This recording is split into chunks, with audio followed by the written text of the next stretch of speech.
Blessed morning po sa lahat. Isang mapag-alang araw po muli sa araw ng linggo. Tayo po ay nagkasama-sama. Salamat po sa Panginoon Diyos dahil tayo po ay binigyan ng Panginoong Diyos ng panibagong araw na tayo po ay mag-worship sa Kanya. Amen. Kaya salamat sa Panginoon dahil this is the month of May.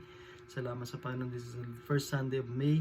Nawa tayo po ay pagpalain ng Panginoong Diyos. At salamat sa mga FIBA pastors na naka-tune in. Ganun din sa mga members na naka-regular na naka-tune in sa ating ang salita ng buhay. Salamat din po kay Brother Josh, kay Pastor John na ako muli ay na-invite para makapag-speak muli sa ating salita ng buhay. Amen. Kaya salamat po sa Panginoon dahil tayo po ay binigyan ng Diyos ng kalakasan, ng panibagong araw na para siya ipurihin at sambahin natin. Kaya ngayong umaga, ako po ay inyo muna samahan saglit sa ating short devotion po. Alam ko po excited na lahat. Excited na ang preparation para sa ating worship Sunday. Pero devotion muna po tayo saglit. At ako po inyong samahan sa salita ng Panginoon. And let's open our Bible sa Philippians chapter 4, verse 13. Okay, sige po, tayo po ay, kung may mga Bible po kayo po ay sundan nyo na lang po ako sa inyong mga mata. Okay po, sabi po ng Biblia, I can do all things through Christ which strengthened me. Kaya tayo po ay manalangin. Panginoong Diyos naman na nasa langit, Diyos na Abraham, ni Isaac, ni Jacob, kami po ay nagpupuri, nagpapasalamat sa inyong dakilang biyaya na pinagkatiwala niyo, Panginoon, sa aming ngayong umagang ito. I bless you, O Lord.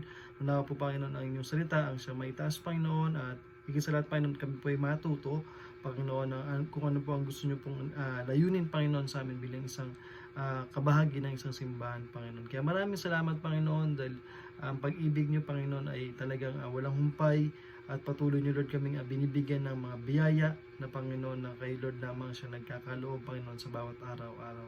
Kaya pagalingin niyo rin, Lord, ang may mga karamdaman, bigyan niyo, Lord, sila ng kagalingan at patuloy, Lord, no kaming ingatan, Panginoon, at sa aming pagpunta mamaya sa aming mga kanya-kanyang simbahan. Kay Lord na siya mag-bless, Panginoon, at kay Lord lamang siya may taas, Panginoon. Kaya binabalik ko po ang papuri pasasalamat sa matamis sa Panginoon Kristo Jesus na Messiah Israel. Amen. Kaya ang topic natin for this morning is about how to have a good encouragement came from the Word of God. Amen. How to have a good encouragement came from the Word of God. Kaya sabi ng Bible, I can do all things through Christ which strengthened me. Yan ang trabaho ng isang mananampalataya o bilang isang Kristiyano na nag-church palagi.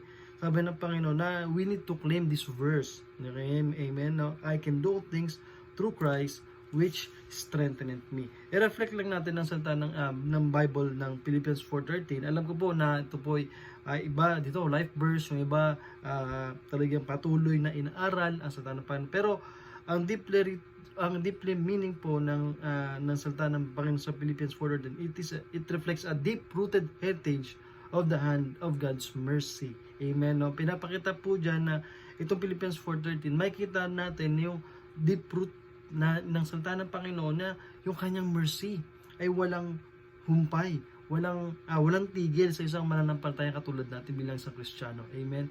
Kaya bilang isang anak ng Panginoon, tayo po ay ini-encourage ng Panginoon in biblical way na kahit anumang klaseng pagsubok ang dumating sa buhay ng isang tao, ng isang Kristiyano, ay kailangan mo maging magtatag. Kailangan mo maging, kumbaga malalagpasan mo yan. Okay? Hindi yan ibibigay sa'yo ng Diyos, yung pagsubok na yan na hindi mo yan kakayanin. Kundi lahat ng mga bagay na ipinapadalan sa atin ng Panginoon, ito ay malalagpasan natin sa kanyang biyaya. Kaya biblically encouraged is to be connected to Christ. Amen? And to allow Him to affect our everyday life. Kaya tayo bilang isang Kristiyano, ito Philippians 4:13, maliwanag po yan na gusto ng Panginoon na tayo ay maging konektado kay Kristo Jesus. Amen? Na gusto ng Panginoon na habang tayo ay lumalakad sa kanyang kabanalan, tayo po ay patuloy na bibigyan ng Diyos ng kalakasan. Kaya tayo, ang church po, ang napakalaking role niyan sa ating bilang sa mananampalataya. Kaya mamiss mo yung church o mamiss mo yung mga kasama mo sa church, hirap na po makakope up, di ba? Kaya napaka-importante na bilang isang Kristiyano, kaya gusto ng Panginoon na ikaw ay ma-encourage. Kasi ang sa mundo natin, napapuno na po ng discouragement eh. Amen? Kaya salamat na lang po dahil merong simbahan. Ang simbahan, ang trabaho nila is nagpipray para sa iyo, nagpapalakasan para sa iyo. Kaya sabi ng Bible, how to have a good encouragement came from the Word of God. Number 1, makikita natin sa Hebrews chapter 3, verse 13. Ito po yung aking mga nasulat para ito po yung role ng church sa atin. Amen. Kaya napaka-importante talaga ng church eh. Kumbaga sa school, importante, sa work, importante yan. How much more po ang simbahan. Amen. At ang responsibility ng bawat mananampalataya. Ito po malalaman natin, no? Kasi dito pala tayo magkakaroon ng good encouragement when we go to church. Amen. Kaya number 1, sabi ng Bible sa Hebrews 3 verse 13, sabi ng Panginoon, but exhort one another daily, which is called today, lest any of you be hardened to the deceitfulness of sin. Maliwanag po mga minamahal, mga kapatid, no? Ang gusto ng Panginoon bilang isang Kristiyano, bilang part ng church, you should exhort one another. Amen? Exhort mo, palakasin mo ang bawat mananampalataya. Amen? Makita ka lang ng isang kapatiran na you get great smile na when you pumunta sa church nyo, di ba? Makita niyo smile mo pala, nakapapangiti na siya. Mahahawa siya eh. Hindi ka pa nagsasalita nun, nakangiti ka. How much more po kung ikaw po ay nagsalita na nabigay ka na ng words of God sa kanya, lalo na mayroon siyang pinagdadaanan sa kanyang buhay ngayon, sa kanyang physical man or spiritual life, kailangan natin ng exhortation bilang isang mananampalataya. Kaya sharing the biblical verse daily gives encouragement. Kaya ibig sabihin po, itong ating salita ng buhay, isa sa mga essential yan. Paano kung hindi niya napanood to? Paano pag hindi niya naunawaan?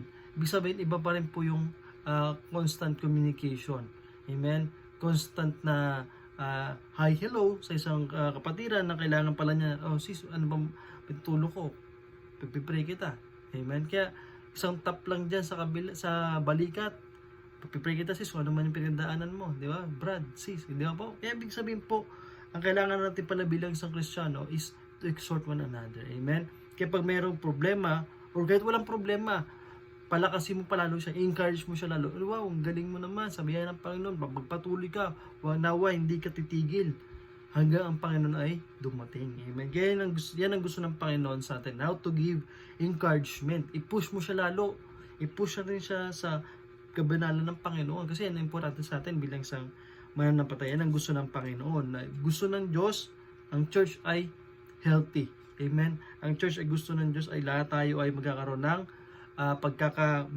meron tayong care sa bawat isa bilang mananampalataya. Amen? Kaya salamat sa mga nagpipray sa akin, at salamat din sa mga pastors na nagpipray sa bawat members, at sa mga nagbibigay encouragement sa pastor pag siya ay may time na talaga napapagod na, di ba?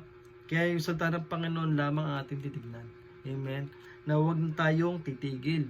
Amen? Sa mga kapwa young people, ako na-encourage ako sa mga young people na they are still striving to worship God. They're still striving, sharing the gospel of God. It's a great blessing for me to keep on in serving God. Amen? Kaya tayo bilang isang Kristiyano, huwag tayong tumigil. Amen? Gusto ng Panginoon, exhort natin ang ating best. Sabihin natin na tayo ay magiging channel of blessing when sharing the Bible verse daily. Kaya kung mayroong mga Bible verse kayo lagi na encounter, share niyo yun. Walang masama doon. Meron bibigyan nga sa akin ng mga Bible verse everyday. I appreciate that. Kasi importante yan eh.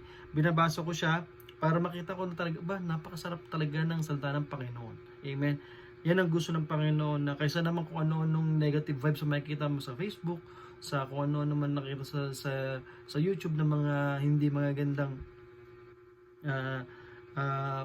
bad vibes, di ba? Kaya dapat piliin natin yung mga sa mga platform na pinapanood natin o mga titignan natin, is dapat ito ay nabibigay na encouragement sa atin. Amen? Kaya sabi ng Panginoon, how to have encouragement came from the Word of God. Number 1, exhort one another. According sa Hebrews chapter 3 verse 13. According sa Psalms 118 verse 24, ito maliwanag. Ito gusto talaga ng Panginoon sa atin ito eh. Psalms 118 verse 24, na tayo bilang isang mananampalataya, gusto ng Panginoon, ikaw at ako ay patuloy na maglingkod sa Kanya. Amen? According sa Psalms 118 verse 24, sabi ng Bible, this is the day which the Lord hath made, we will rejoice and be glad in it. Kaya bilang isang Kristiyano, how to have a good encouragement came from the Word of God. Be thankful for every day. Amen? Pasalamat tayo sa araw-araw. Amen? Kahit ikaw ay bad mood, kahit ikaw ay parang walang pag-asa. Tandaan natin may pag-asa. Bakit? Nagising ka. Nabuhay ka. Amen? Kung parang, ito na naman ang araw na to, pagod na naman ako. Salamat sa Panginoon dahil napapagod ka. Kundi dahil pag may pagod, may kapahingahan sa Panginoon. Amen? Kaya big sabihin po tayo ay palagi magpasalamat araw-araw. Nauna sa lahat, ikaw ay buhay. Amen? Yung pala pagpasalamatan mo, bilang isang mananampalaya, be thankful for every day na ikaw ay binigyan ng Diyos ng another day. Okay? Kasi hindi lahat ng pagkakataon na bibigyan ng Diyos ng gising. Okay? Pero salamat sa Panginoon dahil ginising ka. Nandito ngayon, nakatune in ka, nakikinig ka ng devotion na to. It's a great blessing. Amen. That's one of the great encouragement. Tayo ay patuloy na bigyan ng Diyos ng kalakasan araw-araw. Kaya importante po bilang sa Kristiyano na marunong tayo magpasalamat Yan ang part ng member ng church. Yan ang role. That you will practice every day to be thankful. Amen. Pag-aralan natin tayo ay matutong magpasalamat sa biyaya ng Panginoon na pinagkakaloob niya sa atin araw-araw. Amen po, no? Kaya importante, una, exhortation. Exhort one another, encourage mo siya. Ngayon, ito, magpapasalamat ka. Kaya pag binigyan ka ng encouragement word, you always thankful to Him. Na itong taong to, ginamit at itong taong to sa akin. Nagamitin ako para palakasin niya ang aking pananampalataya sa Panginoon. Amen. Kaya mga pastors, always thank your pastors, preachers, or whoever share the word of God. Amen. You should thankful for them. Amen. Pasalamatan nyo sila. Amen. Kaya salamat po ako sa mga lagi nagpapadala ng Bible verse sa akin. I shout out po kung sino po kayo. Amen. Di ko na po i-mention yung name niya, pero salamat po dahil sa salita ng Diyos. Ako po ay nagiging matibay sa aking pananampalataya sa Panginoon. Amen. Kaya salamat po sa Panginoon dahil ginagamit yung tao na yan. Amen. Kaya salamat po sa salita ng Panginoon dahil kundi tayo ay babagsak. Amen. Kaya yan ang trabaho ng church, to giving God's word. Amen. Kaya last, according sa ito, gusto nyo laging last na Okay? According sa Romans chapter 12 verse 12. Okay? How to have good encouragement came from the word of God. Mabilis na po itong devotion kasi alam ko excited na yung iba kumawit sa Panginoon. Excited na yung kanilang bisita, dadalhin na sa church. Amen. Kaya praise the Lord, yung mga bisita. Kaya patuloy lang po tayo sa biyaya ng Panginoon. Okay? Let's open our Bible sa Romans chapter 12 verse 12. Amen. Kaya sabi po ng Bible sa atin dito, rejoicing in hope, patient in tribulation, continuing instant in prayer. Amen. Kaya bilang mananampalaya, how to have good encouragement came from the Word of God as a role, as a responsibility of the church members is learn to be consistent in prayer. Amen. Learn to be consistent in prayer. Kaya napakalaking bagay po ang lagi ka po na nanalangin, nagpipray sa Panginoon. Hindi lang po ito yung kailangan kakakain. Hindi po. Dapat po yung we establish our praying time to God. Amen? Yung may pag-pray mo yung pastor mo, pag-pray mo yung mga kaibigan mo sa church, yung mga workers sa church, yung mga nagmi-ministry sa church, yung mga nagsusulwining. Amen? Kaya kailangan po ma-establish natin yan. Yung ating panalangin consistently. Amen. Kaya napaka-importante po sa mga yan ang trabaho ng church. Amen. That's the role of the church, is to pray constantly, consistently. Amen. Kaya huwag tayong tumigil sa panalangin kasi sa panalangin po ang dami po sinasagot ng Diyos. Amen. Yung tao na tagal-tagal mo nang gusto masyaran, pero dahil sa bunga ng panalangin, binigyan ng Diyos sa pagkakataon, dininig ng Diyos ang panalangin na yan. At yung tao na yan ay naligtas yan. Amen. Kaya napaka-importante po na talagang tayo bilang isang mananampalaya, we need to establish our praying time. Amen. Kaya huwag natin baliwalain ang panalangin kasi ang panalangin ay napalaking importansya to sa isang Kristiyano. Amen. Kaya encourage you church na bilang sa pagsasalita ng salita ng Panginoon, establish nyo po yung devotion mo and establish mo yung papasalamat sa Panginoon. At especially, establish mo yung praying time. Praying time is the quality time that you are asking God. Amen? Hindi lang naman for your needs for the benefits of many Christians. Amen? Pati din, yung mga unbeliever friends natin, di ba? Mga kaibigan natin na gusto mo masyaran pero hindi mo masyaran, alagahan mo sa panalangin. Malay mo, hindi ka man ikaw gamitin, may gagamitin na iba para sa kanila. Amen? Kaya naniniwala ko ang kapangyarihan ng panalangin ay talagang napaka-tindi, hindi yan matatawaran, hindi yan matatapatan ng kahit sino man. Amen. Kasi meron kaming isang, kwento ko na lang meron kasi kaming isang membro dito na senior, sabi niya, Lord, nawa po yung kamag-anak ko din ay masira ng gantong kaligtasan, ng salvation of God. Kasi alam po, sarado kandado yung aming mga kamag-anak sa probinsya. One time po, pumunta ho siya dun. At sabi niya, natutuwa siya. Pagbalik niya, sabi niya, Pastor, in-answered prayer ko ng Panginoon. Sabi ko, bakit to? Kasi yung pinagpipray ko na gusto kong masira ng kaligtasan ng aking mga kamag-anak, ay meron po nagba-Bible study na po dun ngayon. Amen. At yung pamangkin ko po, malapit na po siya sumunod sa water baptism. Amen. Makita mo yan mga minamahal, no? Kasi alayo ng Cavite sa probinsya nila. Pero sabi niya, dahil sa kakapanalangin niya sa Panginoon, gusto niya ma-save ang kanyang mga kapatid, mga kamag-anak niya. Meron na po nagba-Bible study ngayon na Baptist din. Kaya dapat po talaga specific ang ating ipag-pray. Sabi niya, Baptist din ang pumunta doon sa aming bayan, sa aming baryo para masira ng gospel of God. Kaya ibig sabihin po, ang panalangin mga kapatid, hindi natin kayang gampanan. Okay? Yun na gagawa ng panalangin. Amen? Kaya bilang isang Kristiyano, I encourage you, church. Okay? Na gusto ng Panginoon, exhort one another. Amen? Pasalamat sa Panginoon dahil meron kang panibagong araw. Amen? Gusto ng Panginoon, ayusin mo yung buhay mo. Magpakaayos ka sa Panginoon. At higit sa lahat, establish mo yung praying time mo sa Panginoon. Amen? Learn to be consistent in prayer. Yeah, nawa mga minamahal, na kayo po ay natuto na yan po yung encouragement came from the church, came from the Word of God. Gusto ng Panginoon, ginagamit ng church. Yan ang role mo eh. Exhort, be thankful, be prayerful. Amen? Kaya yan ang gusto ng Panginoon sa atin. Amen? Yan yung role natin bilang isang anak ng Panginoon. Kaya tayo po ay manalangin at magpasalamat po tayo sa Diyos ng Panginoon ng Israel. Let's pray. Panginoon Diyos naman na sa langit, Diyos ni Abraham, ni Isaac, ni Jacob, kami po ay nagpupuri, nagpapasalamat sa inyong dakilang biyaya na pinagkaloob niyo Lord sa amin. Salamat Panginoon sa salita ninyo na pinagkatiwala niyo Lord sa amin ngayon. At salamat Panginoon sa devotion na to, na nawa po Panginoon, patuloy kaming gamitin ninyo as a channel of blessing Panginoon. Na ang role namin as a church members is to exhort one another, be thankful Panginoon kami. At higit sa lahat, establish namin ang aming praying time bilang samahan ng panantaya sa aming sambahan. Kaya Lord God, maraming salamat Panginoon. Dahil Panginoon, ang inyong salita ang siyang maitataas Panginoon sa aming buhay. Bless you O Lord, na po Panginoon, ito po ay tumalima sa aming puso. I-apply namin ito Panginoon.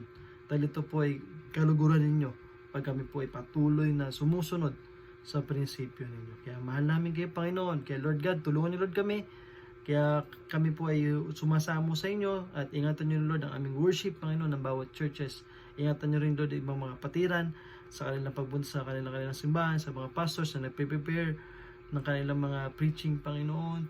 Tulungan niyo Lord na nawa po ma-deliver po ito at may abot Panginoon sa inyong mga anak na nangangailangan ng inyong banal na salita. At ipuin niyo Lord ang kanilang mga puso. I-convict niyo Lord sila sa magitan ng inyong banal na Espiritu Panginoon. Kaya maraming salamat Panginoon sa inyong pag-ibig na pinagkatiwala niyo Lord sa bawat isa sa amin. Kaya pagalingin niyo rin Lord ang may mga karamdaman, may mga activity Lord this week. Kay Lord na siya mag-bless Panginoon sa mga estudyante na nag-i-school, bigyan niyo sila ng katalinuhan, at sa kanilang mga magulang na nagpe-prepare palagi, ay bigyan niyo ng kalakasan Panginoon sa araw-araw.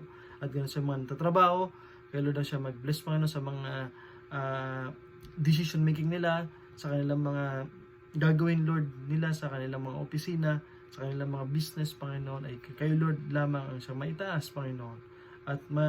At makita Panginoon na kayo ang Diyos ng buhay Panginoon sa kanila. Kaya binabalik ko po ang papuri pa salamat sa matamis sa Panginoon Kristo Jesus na Messiah ng Israel. Amen. Kaya maraming salamat po muli sa pag-tune inyo sa salita ng buhay. Amen. Kaya salamat sa Panginoon dahil tayo binigyan ng Diyos ng encouragement. Amen. Salamat sa church. Hindi natin makukuha sa iba yan kundi sa church lamang. Amen. Kaya salamat sa pag-ibig ng Panginoon sa atin. At salamat po Pastor Joe, Father Josh sa inyong pagpa-facilitate sa salita ng buhay at sa mga FIBA pastors na naka-tune in. Okay, kaya maraming salamat po. At salamat din sa mga members at sa mga visitors na naka-tune in sa salita ng buhay. Nawa kayo po ipagpalain ng Panginoon. Amen po. Kaya see you all and thank you po. At ingat po kayo sa church. God bless po.